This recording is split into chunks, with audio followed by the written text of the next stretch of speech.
E se fosse possível sentar para conversar com a fonte de todo o fracasso?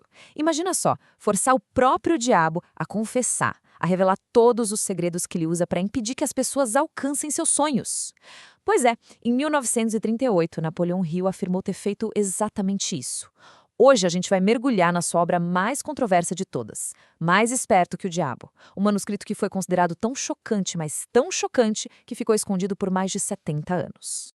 A história desse livro por si só já é incrível.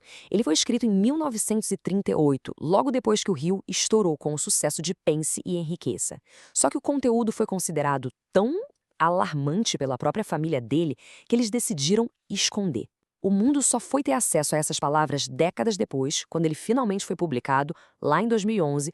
A premissa do livro parte de uma pergunta que, olha, dá o que pensar, né? E se, em vez de só estudar o sucesso, fosse possível ir direto na fonte do fracasso e interrogar essa fonte? O que a gente aprenderia com isso? E exatamente essa é a proposta do Rio. O livro todo é estruturado como se fosse uma entrevista. Uma alegoria, claro, onde ele basicamente encurrala o Diago e o força a confessar seus métodos para controlar a humanidade e sabotar o sucesso. É uma ideia ousada para dizer o mínimo, e é isso que torna essa análise tão fascinante. Mas, para a gente entender como um autor chega ao ponto de entrevistar o diabo, a gente precisa voltar um pouco no tempo, lá no começo da jornada dele. Tudo começou com uma missão que parecia impossível. Olha só, em 1908, Napoleon Hill era um jovem jornalista e conseguiu uma entrevista com um dos homens mais ricos do mundo na época, Andrew Carnegie. Só que essa entrevista virou algo muito maior. Virou um desafio que mudou a vida dele para sempre. Se dedicar a criar a primeira filosofia prática do sucesso, estudando não só quem venceu, mas, e isso é fundamental, quem fracassou. E essa jornada foi brutal. Foram mais de 20 anos analisando milhares e milhares de vidas. Mas a grande ironia é que a lição mais importante de todas veio do próprio colapso dele. Em 1923, o Rio perdeu tudo. Ele estava quebrado, sem rumo. E foi lá, no fundo do poço, que ele descobriu uma força interna que ele nem sabia que tinha. Uma força que ele batizou de seu outro eu. E esse conceito, o outro eu, é a chave de tudo. É o que deu a ele a capacidade, a coragem de finalmente enfrentar o diabo e extrair dele os seus segredos. Essa era a pergunta que o próprio Carnegie, lá no começo, insinuou que o Hill descobriria no final da pesquisa. Afinal, o que é essa força misteriosa que parece surgir só nos momentos mais difíceis da vida? Então, o que é isso? O Rio define como uma espécie de reserva de força que todo mundo tem, mas que raramente acessa. É aquela parte da gente que só acorda numa crise, sabe? Quando não tem outra opção a não ser largar os velhos hábitos e pensar de uma forma completamente nova para sobreviver. É a fonte da resiliência, da fé, aquela fé inabalável. Então, armado com essa força recém-descoberta, o Rio se sentiu pronto para sua tarefa mais audaciosa, a tal entrevista alegórica que é o coração desse livro. Logo no começo da entrevista, o diabo já solta uma bomba, uma afirmação chocante. Ele alega controlar 98% das pessoas no mundo.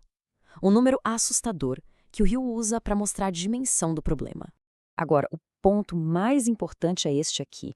O diabo do Hill não é uma figura religiosa, de chifre, tridente, nada disso. É uma metáfora muito poderosa para as forças negativas dentro da nossa própria mente. A dúvida, o medo, a procrastinação, tudo aquilo que nos impede de alcançar nosso potencial. E como essa energia negativa consegue o controle? Bem, o diabo confessa que as suas ferramentas são os 6 medos básicos que assombram a humanidade. Ele descreve esses medos como sementes que ele planta em mentes que estão, digamos, desprotegidas. E a partir daí, ele consegue manipular pensamentos e ações, fazendo com que as pessoas construam suas próprias prisões mentais.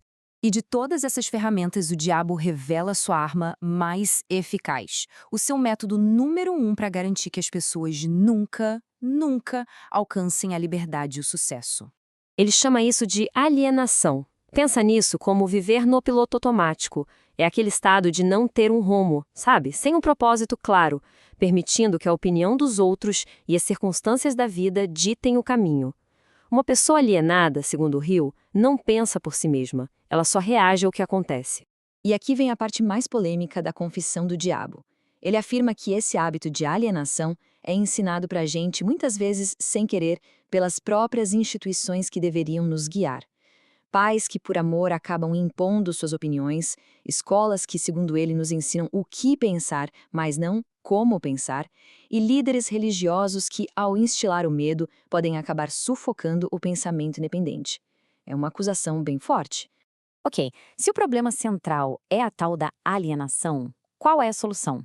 A segunda metade do livro é toda dedicada a dar o antídoto, uma receita clara e prática para sair dessa vida sem rumo. E a escolha que o Hill nos apresenta é muito visual, muito poderosa. De um lado a gente vê o alienado, passivo, vivendo com medo, aceitando o que a vida joga no colo dele.